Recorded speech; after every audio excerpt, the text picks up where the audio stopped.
첫 번째로 소개할 게임은 스위치로 출시되는 멀티 FPS 게임 스타워즈 헌터즈입니다. 4인 배틀 게임이고 스타워즈 주역들을 선택해서 싸우는 익숙한 방식의 게임인데요. 과거 일부 지역에서만 론칭했던 부분 유료 게임인데 이번에 스위치와 모바일로 한국을 포함해서 전세계 론칭을 한다고 합니다. 베스파라라고 하는 작은 외곽 행성의 투기장이 주요 무대이며 총기 마법 외에 스타워즈 팬들의 로망인 광선검도 쓸 수가 있습니다. 팀이 협력하여 페이로드를 안전하게 호위하거나 라이벌 팀을 방해해서 움직이지 못하게 해야 합니다. 다음으로는 두 팀이 제한시간 안에 중앙지역을 장악하는 컨트롤이라는 모드, 마지막으로 트로피를 가진 유저를 추격하고 죽여서 뺏는 트로피 체이서가 있겠습니다. 기본적으로 다른 멀티플레이 슈팅 게임에 비해 별다른 특색이 없는 게임이지만 스타워즈라는 IP에 광선검이 주는 로망이 잘 결합된 게임이라고 볼 수 있겠네요. 스타워즈 헌터즈는 6월 4일 모바일 그리고 스위치로 기본 무료로 출시됩니다.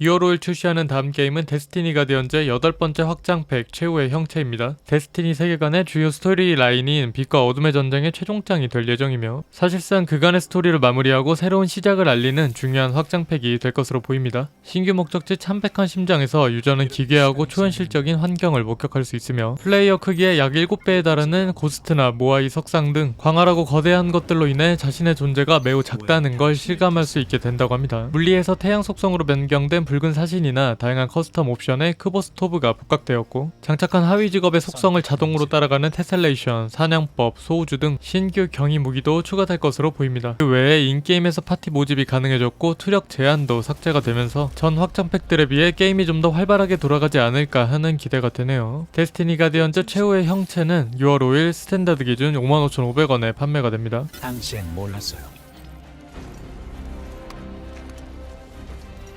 그냥 느낌이었을 뿐.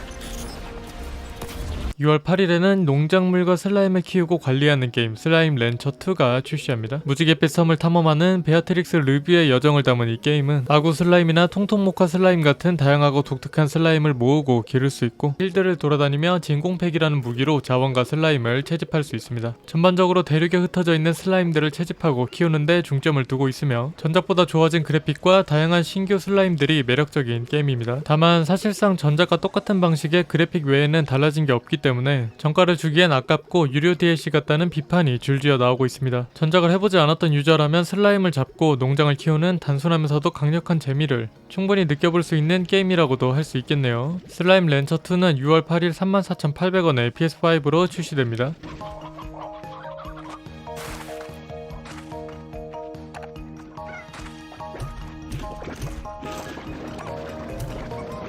다음은 핵앤슬 액션 기대작 브이라이징 출시 소식입니다. 하우징과 크래프트, 핵앤슬을 절묘하게 섞은 브이라이징은 수세기의 잠에서 깨어난 뱀파이어가 성을 재건하고 제국을 건설한다는 내용을 담고 있는데요. 핵앤슬 장르임에도 데미지가 상당히 아프게 들어오고 보스전은 패턴까지 다양해서 피와 액션을 적절히 조절해서 공략해야 하는 소울급 재미를 잘 가지고 있습니다. 공식 서버 외에 유저들이 자기들 입맛대로 만든 다양한 서버가 존재하며 PVE, PVP 등 각자 성향에 맞는 서버를 선택하며 온라인 플레이를 즐길 수 있습니다. 사실상 초반을 제외하곤 보스 난이도, 레이드 등 솔로 플레이가 쉽지 않기 때문에 친구와 함께하거나 온라인 플레이가 필요하다는 점은 유저에 따라서 호불호가 갈리겠습니다. 둔기, 낫, 대검 등 7가지의 다양한 무기와 스킬들이 준비되어 있으며 80마리가 넘는 보스와 적의 피를 흡혈해 피를 변질시키는 등 독특한 재미도 담겨 있습니다. 브이라이징은 6월 11일 44,800원에 출시되며 예약 구매 시 6월 6일에 플레이할 수 있습니다.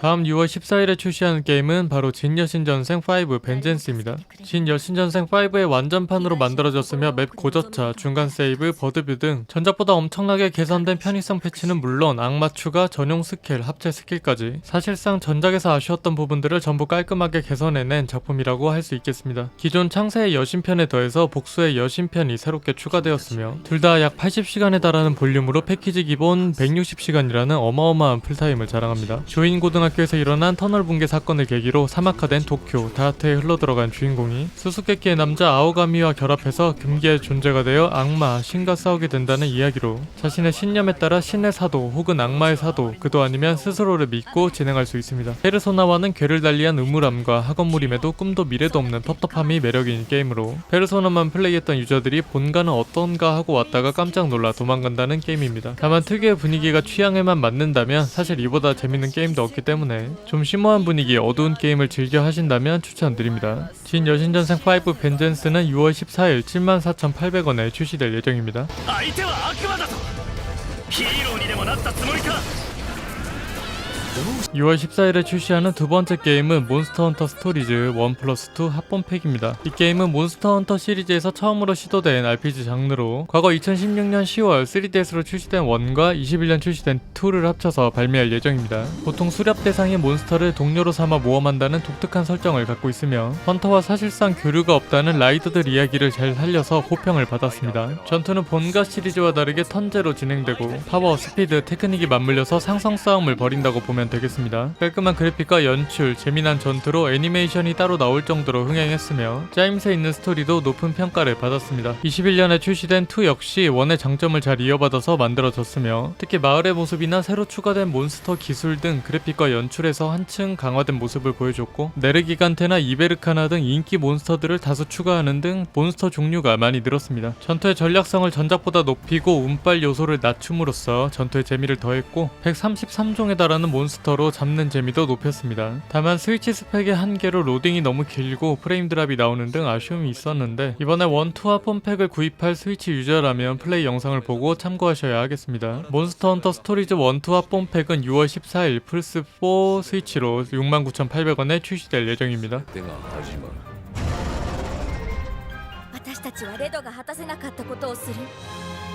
目覚めさせるわけにはいかない。 6월 14일에 출시하는 마지막 게임은 바로 마이댄스 스튜디오입니다. 조이콘을 양손에 쥔 상태로 강사의 레슨에 맞춰서 연습하는 댄스 전용 게임으로 기본적인 스킬들을 상세한 튜토리얼과 함께 연습할 수 있다고 합니다. 웨이브, 업다운 등을 1단계부터 30단계까지 천천히 연습할 수 있고 자유 파트에서는 익힌 스킬로 6개의 오리지널 곡을 쳐볼 수 있습니다. 사실상 댄스에 익숙한 사람보다는 몸치나 초보자 중심으로 만들어진 게임이며 남들 앞에 서기 부끄럽고 혼자 연습하고 싶은 사람한테 좋은 게임인 것 같습니다. 마이댄스 스튜디오는 6월 14일에 54,800원에 출시될 예정입니다. 좋았어. 반복해볼까?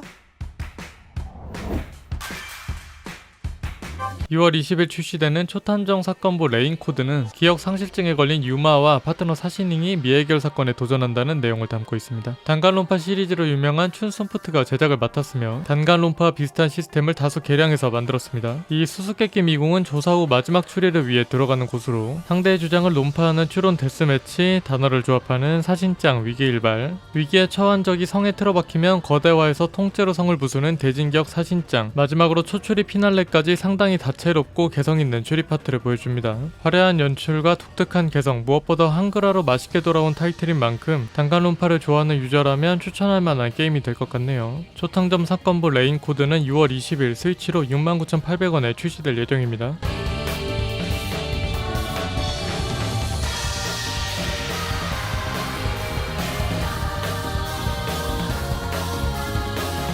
(21일에는) 6월 최고의 기대작 엘든링 황금나무의 그림자가 출시됩니다. 이 게임은 2022년 처음 등장해서 각종 상을 휩쓸은 엘든링의 유료 DLC로 신규 지역인 그림자의 땅을 배경으로 미켈라, 영혼의 여왕 마리카의 이야기와 가시곰 메스메르를 비롯해 신규 캐릭터들의 이야기로 진행될 예정입니다. 특이하게도 DLC 지역은 본편과는 단절된 곳이기 때문에 피해군주 모그의 보스룸에 있는 고치를 통해서만 진입할 수 있으며 DLC 지역 진입을 위해선 라단 클리어가 필수라서 난이도가 높은 편입니다.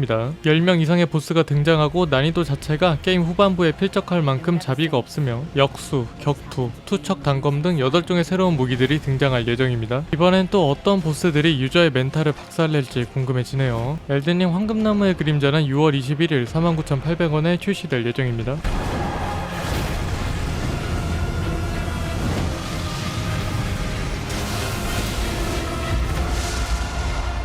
6월 출시 게임 기대작 마지막은 바로 액션 어드벤처 명작 루이지 맨션 2 HD입니다. 2013년 3DS로 출시된 루이지 맨션 시리즈의 두 번째 작품으로 유령을 빨아들이는 청소기 유령 싹싹을 장비한 루이지가 유령 계곡의 평화를 찾기 위해 고군분투하는 여정을 담고 있습니다. 전작과는 다르게 한 장소당 6개의 스테이지가 존재하며 다양한 개성을 가진 총 5개의 장소가 준비되어 있습니다. 헌터 타워, 클라이머 타워, 체이서 타워, 서프라이즈 타워 등 다양한 장소가 준비된 멀티플레이 모드도 존재하며 맵마다 숨겨진 장소가 많고 하나하나가 굉장히 커서 볼륨도 상당한 편입니다. 덕분에 난이도도 자연스럽게 올라가서 쫀득한 맛을 느낄 수 있고 3D 게임으로서 시야각이나 구성도 훌륭하기 때문에 호평이 상당히 많은 게임입니다. 다만 높은 난이도 때문에 후반부에는 공략을 보지 않으면 도저히 못 깬다는 말도 나올 정도고 저장이 상당히 번거로운 점은 단점이 되겠습니다. 지금까지 6월 출시 게임들에 대해 알아봤습니다. 여러분들이 원하는 게임이 이 안에 있길 바라면서 마무리하겠습니다. 시청해주셔서 감사합니다. 지금까지 콘솔모아였습니다. for your paranormal escapades.